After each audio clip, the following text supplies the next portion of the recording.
प्रभु, ये मन हमारे कब्जे में नहीं है, हमारे वश में नहीं, हमारी बात नहीं मान रहा। आप कृपा करो, आप मुझे संभाल लो। ऐसी अर्जुन जी कह रहे, हे कृष्ण, ये मन बड़ा चंचल है।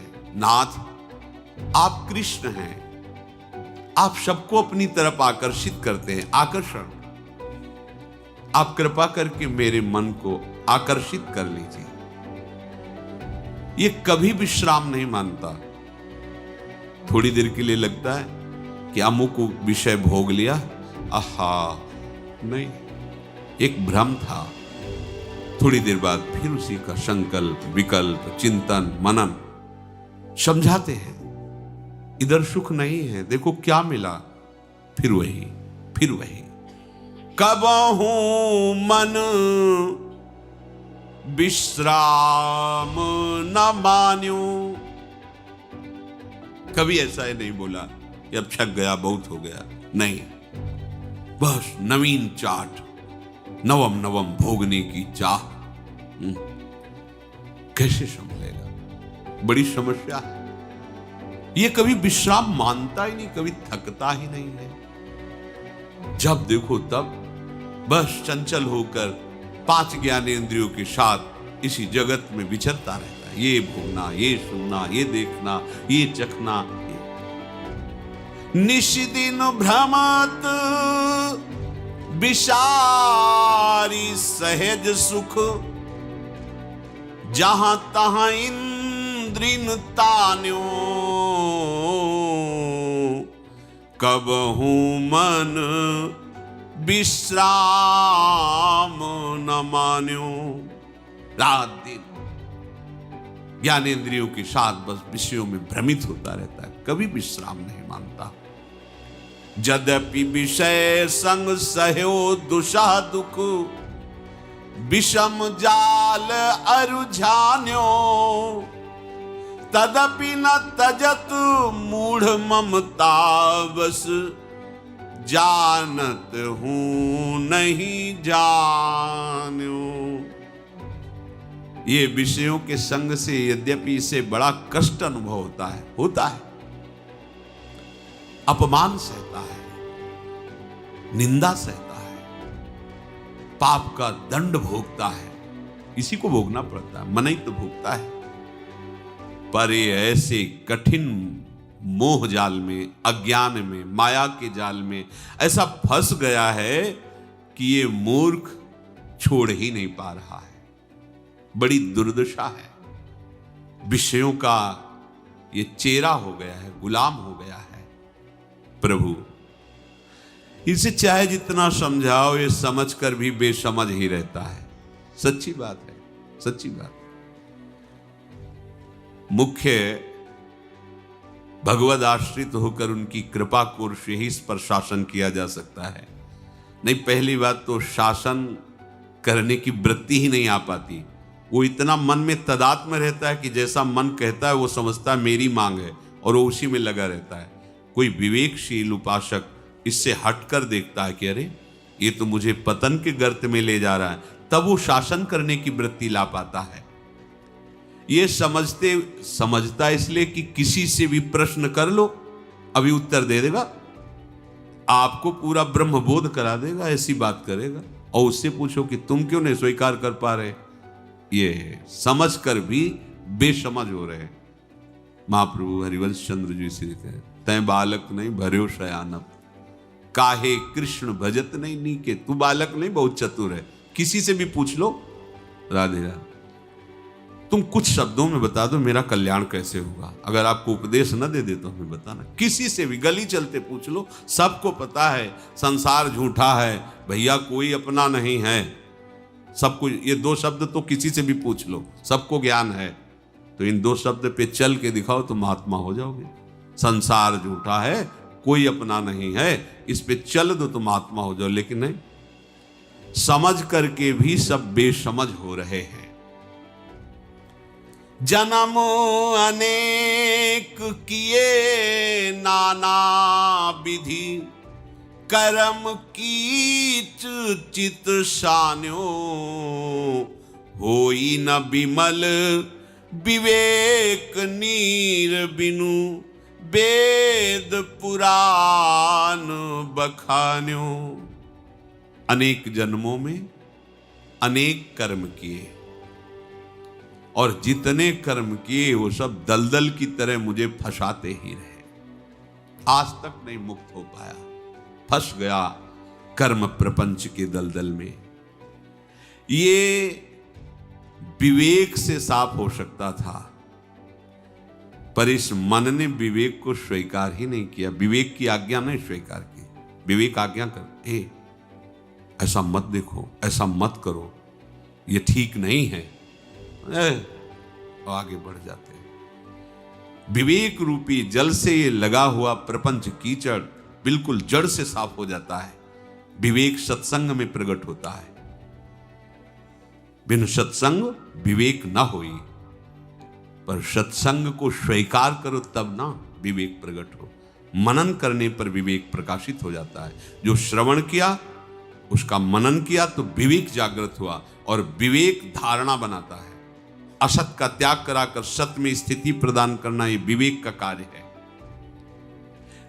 विवेक रूपी जल के बिना ये माया प्रपंच रूपी कीचड़ जो मन ने सान लिया है, ये छूटेगा नहीं, साफ नहीं हो सकता, ऐसा वेद पुराण संत जन कहते हैं। निज हित नाथ पिता गुरु हरीशो, हरसी हृदय नहीं आन्यो। तुलसीदास कब तृषा जाए सर, खन तही जन्म सिरान्यो। कब हूँ मन विश्राम न मान्यो। हमारी बात तो तब बन सकती है जब जो हमारे प्रभु हैं, स्वामी हैं, पिता की तरह वात्सल्य बरसाने वाले हैं और परम गुरु रूप हैं, उन श्री हरि को अपना हृदय समर्पित करने पर, मेरे नाथ, मेरे प्रीतम, मेरे प्रभु, पर ये मन स्वीकार नहीं करता, ये मन नहीं स्वीकार करता। देखो हम कहते हैं हरि हमारे प्रियतम, प्रीतम माने इनसे बढ़कर कुछ प्यारा नहीं, झूठा हो जाता है। छोटा छोटा विषय हमें प्यारा लग जाता है, हरि को भूल जाते हैं, हरि को छोड़ देते हैं, तो कहाँ इसने माना। अगर प्रीतम माना तो फिर तुम्हें कोई परास्त कैसे, आकर्षित कैसे कर सकता है। जो सबसे प्यारा हमें लग गया तो फिर और कुछ प्यारा ही नहीं लगेगा, क्योंकि सबसे प्यारा, इससे बढ़कर कोई प्यारा नहीं, उसे प्रीतम कहते हैं। इसने कभी प्रभु को प्रीतम नहीं माना, हरि को प्रीतम नहीं माना, आनंदित इस बात में नहीं हुआ कि मेरे स्वामी प्रियालाल हैं। ये दिन रात विषयों के बटोरने में जीवन बर्बाद कर दिया। इसकी ऐसी दशा है कि कुआं खोदते खोदते मर गया, पानी नहीं मिला एक बूंद, प्यासा मर गया। ऐसे ही हम मरते आ रहे हैं, अनेकों जन्म व्यतीत हो गए विषय में सुख ढूंढते हुए। अब तो गुरु कृपा हो गई है, श्री जी की कृपा हो गई है, खोदना बंद करो और ये धारा बह रही है, इसमें तृप्त हो जाओ। नाम की, रूप की, लीला की, धाम की, विवेक की, इसमें डुबकी लगाओ, आनंदित हो जाओ, नहीं तो फिर ऐसे ही भटकते हुए जन्म चला जाएगा। ये हमारा मन हमारी कोई शिखावन नहीं मानता। चंचलम ही मनः कृष्णो प्रमाथि बलवद दृढ़म। ये कैसे वश में हो सकता है, कैसे स्थिर हो सकता है, क्योंकि ये बड़ा चंचल है। और चंचल ही नहीं है, ये मथन स्वभाव वाला, जिस बात को पकड़ लेगा ऐसे तुम्हारे हृदय में पीड़ा पैदा करेगा, व्याकुलता पैदा करेगा। ये जिद्दी स्वभाव का बलवान प्रमथन स्वभाव वाला मन करवा के ही रहेगा जो चाहेगा। आज तक ये विजयी रहा है। इंद्री, मन, बुद्धि, विषय, और स्वयं की स्वीकृति, इन्हीं के द्वारा विषयों का महत्व जागरण हुआ है। स्वयं की स्वीकृति बड़ा सुख है। इंद्री जो दिखाने वाली, मन जो संकल्प करने वाला, बुद्धि जो निश्चय करने वाली, और विषय जिसको भोगना है, यही बंधन है, यही चक्र है जिसमें हम बंधे हुए हैं। ये काम हम पर प्रभाव नहीं डाल सकता। जो हमारा स्वरूप है चैतन्य घन है, अमल है, कोई भी मल छू नहीं सकता अपने स्वरूप को। पर हम अपने स्वरूप को भूल गए और इस देह को, अंतःकरण को, स्वभाव को, स्थूल शरीर, सूक्ष्म शरीर, कारण शरीर, इनको स्वीकार कर लिया। बस इनकी स्वीकृति में ही है कामना, और इन्हीं कामनाओं में ये मन विचरण करता रहता है। अगर ये स्वीकृति बदल जाए तो आप जीत सकते हो। स्वीकृति, ये जो देह भाव की स्वीकृति है, अंतःकरण के विषयों में तदात्म होकर की स्वीकृति है, ये हमें प्रियालाल की स्वीकृति नहीं होने दे रहा। अगर प्रियालाल की स्वीकृति हम स्वयं से कर लें तो इनको बलात् ये स्वीकृति करनी पड़ेगी। हम कभी स्वीकार न करें शरीर को, शरीर संबंधियों को, शरीर भोगों को।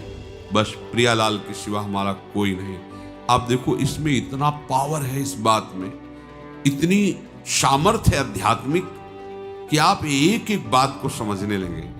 ऐसे दिखाई देता है, ये काम, ये क्रोध है, ये मन उसकी वृत्ति, ये चित्त ये उसकी वृत्ति, ये बुद्धि ये उसका निश्चय वृत्ति। अलग ऐसा थोड़ी कि कुछ भी हो जाए पता नहीं चला, हमें पता। एक एक वृत्ति ऐसे साफ साफ नजर आती है उपासक को अपने हृदय में। तभी तो निर्णय करके शासन करता है, आगे बढ़ता है। आप प्रमाद स्थिति में जो स्वीकृति किए हुए हैं देह की, इसी में भोग रहते हैं। इसी स्वीकृति में तुम्हें परास्त होना पड़ता है। बिगड़ी जन्म अनेक की अब वहीं सुधरे आज। स्वीकृति बदलो, इतनी जोर की स्वीकृति रखो कि उसको आप कसौटी में कसने पर केवल वही स्वीकृति आनी चाहिए। यहां तो बड़ा आश्चर्य होता है कि 10वें वर्ष सत्संग सुना जा रहा है, साधन में लगे हैं, और जब कसौटी का समय आता है तो बिखरे पड़े मिलते हैं। पता नहीं चलता मनन क्या करते हो, क्या मतलब आप चाहते क्या हो। ये सब कर रहे हो तो आप लक्ष्य क्या बनाए हुए हो, कुछ समझ में नहीं आता। जब देखो तो वो देह जनित ही सारी क्रीड़ाएं, देह भाव जनित ही सारी चेष्टाएं नजर आती। कैसी हमारी मंद बुद्धि है कि हम अभी वहीं फंसे, दलदल में ही फंसे, आगे निकलना ही नहीं चाहते। हमें लगता है कि यही आनंद बस इतने में ही बने। आनंद नहीं है, बढ़ो, आगे बढ़ो। जिसे आनंद कहते हैं उसमें देह शुद्धि विस्मृत हो जाएगी। असली सुख का जब अनुभव होगा तो मन की ताकत नहीं है कि वो चल सके, पंगु हो जाएगा। विश्वास कर लीजिए। अच्छा, हमें ज्यादा घबराने की जरूरत नहीं है। इसलिए कह रहा हूं कि सारा भार हमारे प्रीतम ने ले लिया है। विश्वास करना हमारी बात पर। हमें ज्यादा ये ऐंचा तानी नहीं करनी है, हमें ज्यादा परेशान नहीं होना। ये जो बात है कि मन बड़ा चंचल है, बड़ा दृढ़ है बहुत, तो हम जीव है ना, हमारे मन की बात हो रही ना। हम आपको जिनकी शरण में हम प्रभु के मन की बात कहते हैं। अब ही पंगु भई मन की गति, विनोदिम अन्यास। प्रभु ऐसा चाहते हैं। नहीं तो सामने अर्जुन जी हैं, अब क्या जरूरत है उनको उपदेश देने की। सारे उपदेशों का लक्ष्य तो आप ही हैं। पर प्रभु कह रहे हैं कि मैं ऐसा देखना चाहता हूं कि तुम सहनशील बनो। मैं ऐसा देखना चाहता हूं कि तुम केवल मेरे चिंतन में रत होकर के ही सारी क्रियाएं करो। मैं देखना चाहता हूं कि तुम्हारा मन केवल मेरे में ही लगे। तो हम प्रभु के हैं, उनके बल से हम ऐसी चेष्टा करेंगे प्रभु के प्रतिकूल कोई आचरण ना होने पावे। तो जब तक हे कृष्ण कोई आपका नहीं हो जाता, तब तक ये राग द्वेष चोरों की भांति उसके सुकृत को, उसके तप को ये चुराते रहते हैं। ये मोह की जंजीर तब तक उसको जकड़े रहती है जब तक हे कृष्ण वो आपका नहीं हो जाता है। उसको घर का मोह, परिवार का कैद खाने की तरह जकड़ लेता है, चाहे जितना कष्ट हो पर निकल के नहीं भाग सकते वो तब तक जब तक आपकी कृपा कोर नहीं हुई।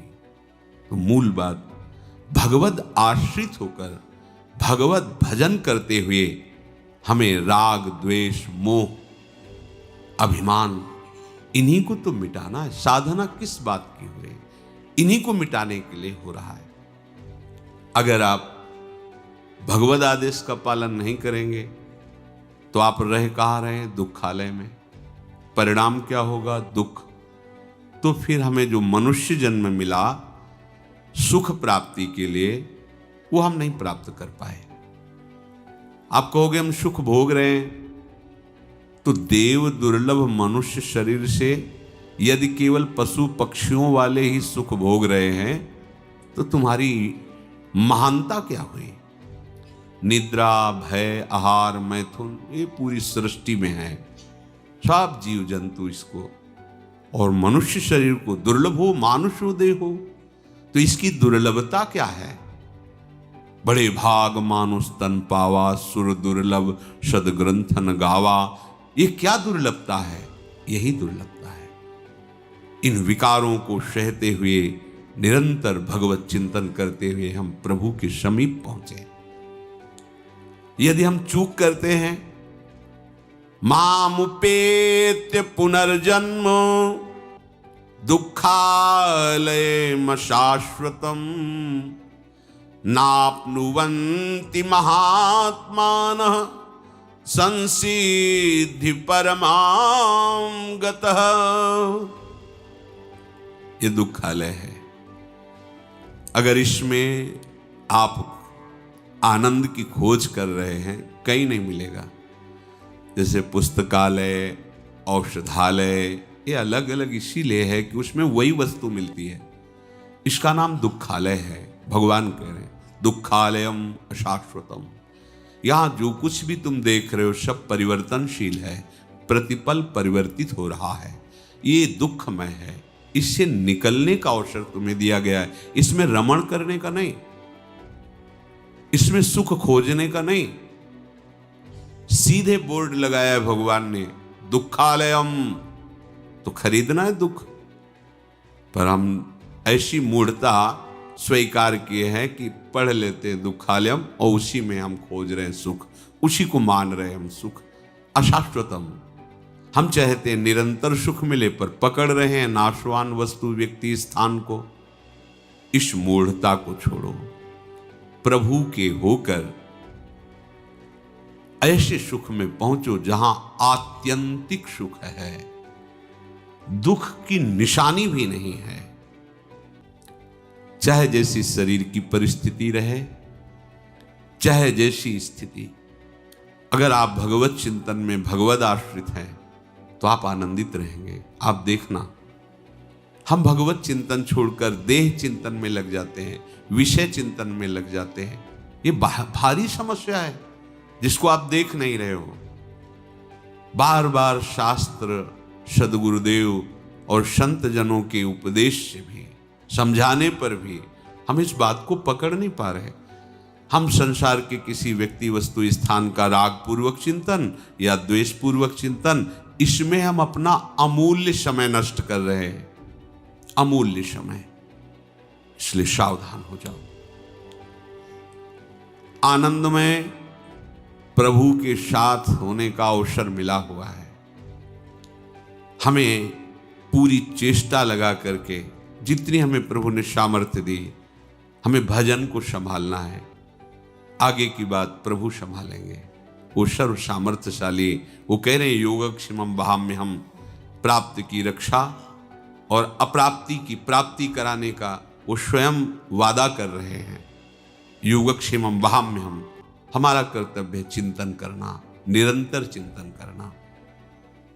अर्जुन जी ने प्रभु से प्रश्न किया, योऽयं योगस्त्वया प्रोक्तः शाम्येन मधुसूदन एतस्याहं न पश्यामि चंचलत्वात् स्थितं स्थिराम्।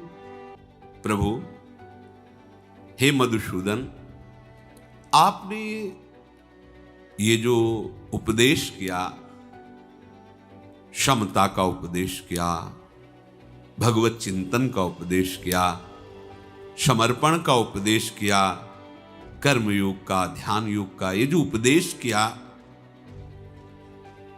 मुझे बहुत कठिन लग रहा है, क्योंकि मन बड़ा चंचल है और योग में मन को समाहित होना होता है। ये स्थिर नहीं रहता मन की स्थिति नहीं रह पाती, वो चलायमान रहता है। तो मुझे ऐसा लगता है योग प्राप्त करना तो बहुत कठिन है, क्योंकि मन चलायमान है, चंचल है। वो जो आप उपदेश कर रहे हैं उसमें वो स्थित नहीं हो रहा है। प्रभु, चंचलम ही मनः कृष्ण प्रमाथि बलवद्दृढम् तस्याहं निग्रहं मन्ये वायोरिवशु दुष्करम। हे प्रभु, ये मन बड़ा ही चंचल है, ये प्रबंधनशील स्वभाव वाला है और दृढ़म बड़ा जिद्दी है। ये जो ठान लेता है वो करवा ही देता है और बलवान है। इसको रोकना मैं ऐसा समझता हूं जैसे वायु को रोकना, तूफान आ रहा है ऐसा समझता हूं। ये जैसे वायु को नहीं रोका जा सकता जो तूफान आ रहा है, ऐसे ही मुझे लगता है कि अगर ये मन जिद्दी स्वभाव वाला, बलवान, चंचल, ये जा रहा है विषयों की तरफ, तो इसे रोकना बड़ा कठिन है। तो कैसे हम इस योग को प्राप्त हो जो आप उपदेश कर रहे हैं? मानो अर्जुन जी ने हम सबके हृदय की बात प्रभु से पूछ ली, क्योंकि अर्जुन जी के तो रोम रोम में कृष्ण ध्वनि होती है। हमारे हृदय की यही स्थिति है कि टिकता नहीं है मन, न उपदेश में, न नाम में, न रूप में, न धाम में। रहते धाम में और प्रपंच का चिंतन करता रहता है। चंचलम ही मनः कृष्णो प्रमाथि बलवद दृढ़म। प्रभु को संबोधन करें कृष्ण, कृष्ण जो सबको आकर्षित करता है। मानो ऐसा आंतरिक भाव है कि हे कृष्ण, आप तो आकर्षण करने वाले हैं ना, तो मेरे मन का आकर्षण कर लो, मैं इसे आप में लगा पाऊं ऐसा समर्थ देखता हूं। बहुत सुंदर बात। मैं मन को खींचकर संसार से आप में लगा पाऊं ऐसा, जैसे वायु को रोकना कठिन ऐसा लग रहा है, क्योंकि बड़ा चंचल है, बड़ा जिद्दी है और बड़ा ही बलवान है। योग वाशिष्ठ में भी लिखा है, हिमालय को उठाना सहज है, मन को रोक पाना उससे भी कठिन है। ऐसा है। देखो ना, पूरा जीवन व्यतीत हो रहा है सब उपासकों का इसी में तो केवल व्यतीत हो रहा है। मन को प्रभु में लगाने की ही तो रोज ये लड़ाई हो रही है। मन लग गया फिर क्या, फिर तो आनंद ही आनंद है। आप कृपा करके मन को खींच करके अपने में लगा लीजिए, आप कृपा करके। इसको देखो, रोज समझाया जाता है, अंदर से भी और बाहर सत्संग आदि शास्त्र स्वाध्याय करके, पर ये भागता विषयों की तरफ ही है। हम कहते हैं कि अब हम नहीं चाहते हैं, पर ये विषयों की तरफ भाग रहा है, क्या करें?